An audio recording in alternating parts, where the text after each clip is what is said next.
Hello and welcome to another Them Frames video.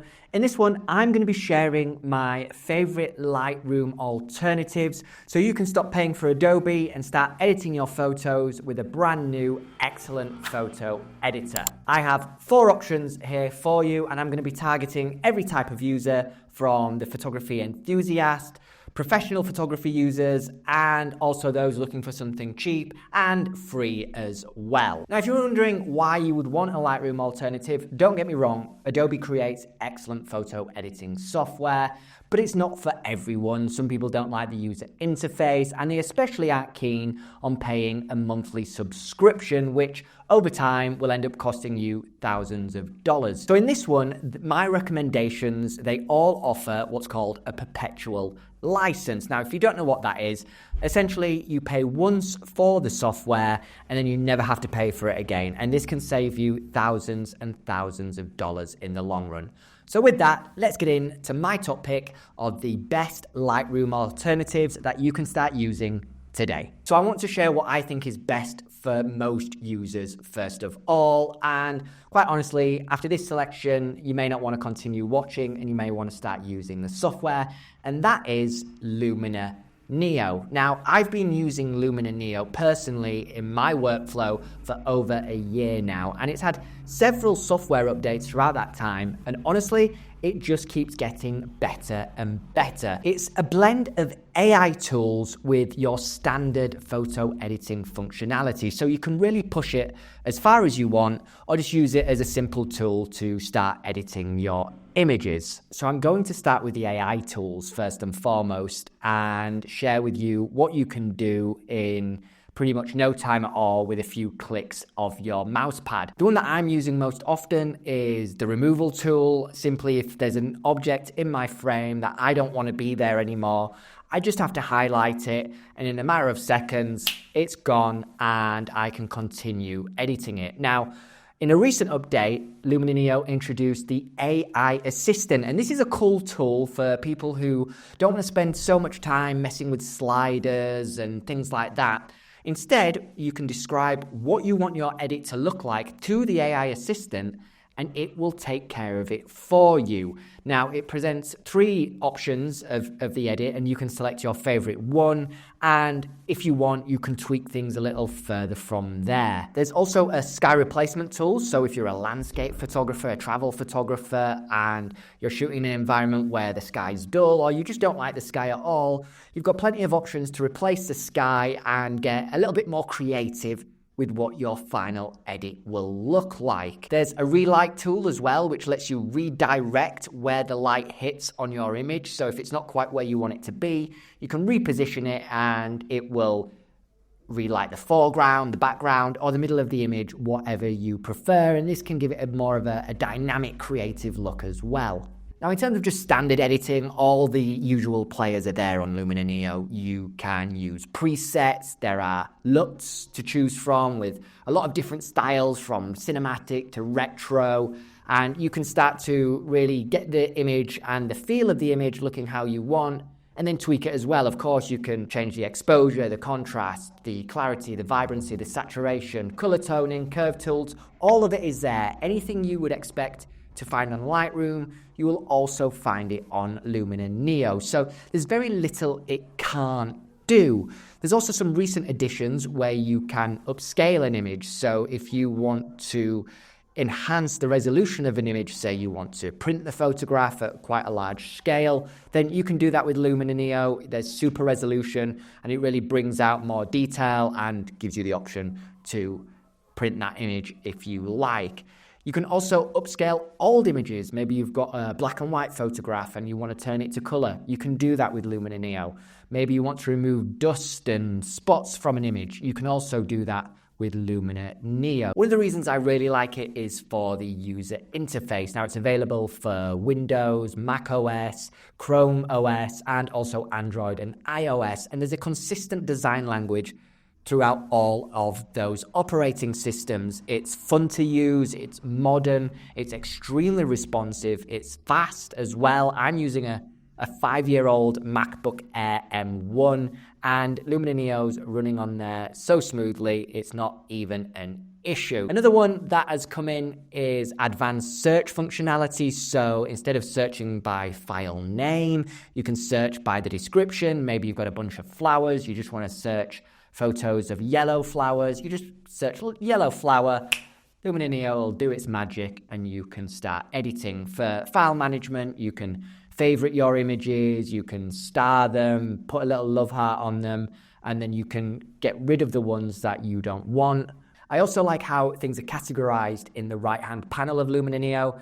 There are different colors, which brings vibrancy, but it's actually also a great way to get to tools quicker because your brain will start to learn what the colors represent in terms of tools, and then you can get to them and you can sort them, whereas other operating software like Lightroom have more of a muted look, and sometimes navigating and moving around isn't as smooth as I found it to be on Luminar Neo. Personally, I do find that there is a lot of fluff in Luminar Neo. There's a lot of features I don't use, but that's my workflow. I would prefer a more simplified features list, but for those of you who love to be creative, you don't want any boundaries of what you can do, you'll probably appreciate the depth of features that Luminar Neo is offering. Now let's talk about price, because this is where it really sets itself apart from other ones. It's extremely affordable. There are 3 plan options, all of them perpetual license. So you pay once, yours to use forever. You don't have to keep paying monthly or annual subscriptions. Now, the caveat to that is you're not getting the latest version of the software all the time, but it's running really well, so there's no reason why this can't last a lifetime in its current iteration. You've got the perpetual desktop license, which is for Windows and Mac OS, and right now that's costing $119, which is fantastic value when you think about it. If you want to start using the mobile apps and the desktop app, which by the way I recommend, that the mobile apps are so fun to use. They've got haptic feedback and it's a really immersive photo editing experience. That's going to cost you $159.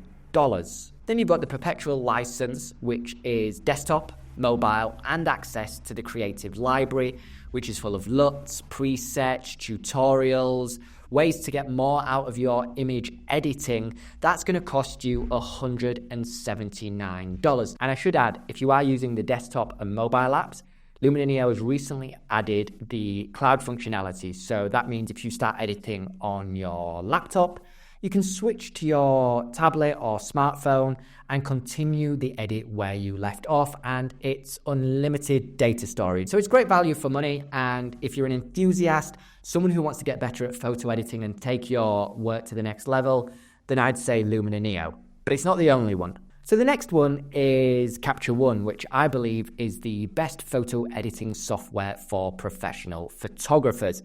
I first started using this around about 2018, and yeah, it's definitely got that professional feel and vibe and features that come with it. For example, you can tether with Capture One, which means you can connect the camera and the laptop together and you can see live previews on your screen. Say you're doing a portrait set, you can get them up on Capture One immediately when you take the image, and that saves you chimping on your small camera screen, and you can really start to fine-tune details that you may want to change in poses, lighting, props, and things like that. And it works excellently as well. I also find accuracy on Capture One to be amongst the best. When moving sliders to get color toning, to change the exposure, to add clarity and sharpness, sometimes lesser developed software can either overdo it or underdo it. That's not the case with Capture One. It's extremely accurate and granular in the changes that it makes as you're moving those sliders up and down in the photo editing tool, and you can really, really fine-tune how you want your image to look. There's also this really cool feature that's come out called Match Look, and what you do is you upload your images that you want to edit, and then say you've got a image that you've edited before, or you've seen it in another image elsewhere, you can upload that to Capture One, and it will copy toning, lighting, and the overall feel of the image and apply it automatically to the image that you want to edit. And of course, it supports RAW. All of the suggestions in this Lightroom alternative video support RAW, so you can really get excellent images and get those RAW files to pop just by uploading an example of how you want the image to look. It's not as heavy on AI as others, but there are stuff there, and portrait photographers will especially like the new skin healing tool. Before, the classic case is you select the brush and then you have to rub over the part of the image that you want to edit, and you've got to get it really accurate. Well, Capture One now can analyze your photograph, and it's got a skin blemish tool where you can remove darkness under eyes, you can soften the skin, you can sharpen the skin, and it can detect the images that will need that type of editing, and it does it with excellent accuracy as well. So now you just move a slider, which is very easy, very quick, much quicker than using the brush tool, and start refining that portrait in a way that suits the match of the brief or what your client is expecting. Now, the layout of Capture One is best in class for professional users, if you ask me. It's got a lot of advanced tools, but it isn't overwhelming the user, which Capture One has found a way to make professional standard software as easy and simple to use and understand as possible. So this makes it a great tool for people who are kind of maybe semi-pro or looking to go pro, and you can take that edit to the professional level without spending ages learning how the software runs. The software is extremely responsive. Now, I'm shooting on the Fujifilm X-T3, which is an APS-C sensor. RAW files are around about 60 megabytes on average, and the software is so snappy. I can zoom in on an image and there's no stall, there's no lag. It loads. I'm not waiting for it to go from pixelated to sharp. It just works really, really well. So kudos to Capture One for making this software run as well as it does. It's extremely impressive. It's not quite as vibrant and as modern as, say, Luminar Neo, but I think it's got a bit more power and punch than Lightroom, and it's going to be an enjoyable software to use, and it's going to speed up your workflow, which is, of course, the main thing when you want to be getting your edits done, getting them to a client, and then getting back out and doing more work. So Capture One, in terms of pricing, is trying to do the best of all worlds. There are monthly options, there are annual options, and there's also a perpetual license. Now, it grades its plans in line with features, so the more you pay, the more features you can expect to get. The base level, which is the Pro plan, which is only available for desktop, that's going to cost you $26 if you pay month to month, or $204 if you pay annually, which is around about $17 per month equivalent. All in one, which is a blend of mobile and desktop, is $36 per month, or $279 per year, which is $23.75 per month equivalent. Then you have the Studio plan, which gets you all access to the professional editing tools. That's $59 per month, or $549 per year, which is $45.75 per month equivalent. And then you have the perpetual license, which is the Studio plan, which will cost you $329. So it is more expensive than the other options in this list, and it is the most expensive one. But, if you want those professional tools and you don't want to keep paying month to month, then it is excellent value if you intend on using this long term. Next is Photomator, and I wanted to include one that is the best Lightroom alternative for Mac users. If you are Windows users and you haven't chosen one already, you can skip on to the next one. But as a Mac user myself, I've been using Photomator more and more, and I'm really enjoying it, to be honest. It's Apple own the software after purchasing it in 2025, and I really like it because it kind of really embeds itself into the classic Apple design language of clean, minimal apps that just look good and are inspiring to use. But it's not just a pretty face. There is things going on under that engine that are really good, and it's got a lot of great tools. It's got removal tools. It's got auto-enhance tools, so you just click a button, it'll edit it for you. It's got a plethora of presets that you can choose from, and if you're coming from Apple Photos to edit it, and you go to Photomator, you're going to see so much more options for single-click preset edits. LUTs are in there, color toning, a curve tool, sharpness, clarity. All of the stuff that you would want is embedded into Photomator. That makes it such a wonderful tool to use. There are masking tools as well. So you've got gradient filters, you've got a brush tool, and you can select parts of your image and really focus in on them and make edits to them, change saturation, clarity, dehaze, sharpness, whatever you want to do. Those masking tools are there, and they work well with good accuracy. Now, it does support RAW files, like I say, but it struggled a little bit in my real world use when editing my Fuji files. Sometimes changes to the edit didn't implement straight away. I'd have to come back out and go back in. And then other times it would work perfectly. So there was a little bit of inconsistency, but what I will say, if you're a smartphone photographer, you're making images on your iPhone, you want to edit them on your iPhone, this is available for mobile and Mac, then it works perfectly. I never had a problem, no glitches, no stutters, anything like that when editing smartphone files. It was just when I was editing my Fujifilm files that I'd sometimes run into a little bit of a brick wall and I'd have to jump over it to continue my edits. Now, when it comes to pricing, it's cheap. You can pay annually and it's just $34.99.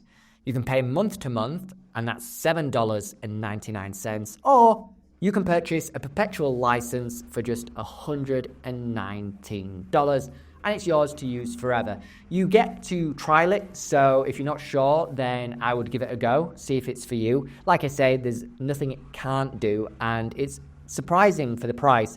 An excellent piece of software for those who are using Apple devices. So the best free option I'm recommending is Polarr, and I've been using Polarr since when I wasn't on a budget. I didn't have a budget, and I was running a Chromebook. It is available for Windows, Mac OS, and the mobile apps as a mobile app as well. Now, this is for those who want to make basic edits. You know, they want to change their exposure, their contrast, experiment with the shadows and the highlights, the whites and the darks, and maybe put a preset on there that can give their image a little bit of a retro look or something like that. And that's about all you can do on the free one. And I will also say it only supports JPEG on the free plan.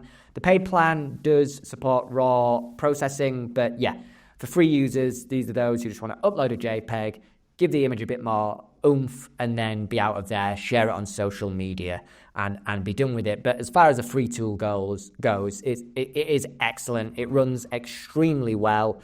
It's very fast, and performance is very smooth. File management is non-existent. I will say that you can't categorize or favorite your images like you can on the other software I've mentioned. You essentially just upload your images, you edit them, you export them, and you're good to go. Those looking for a basic tool, I do recommend Polarr.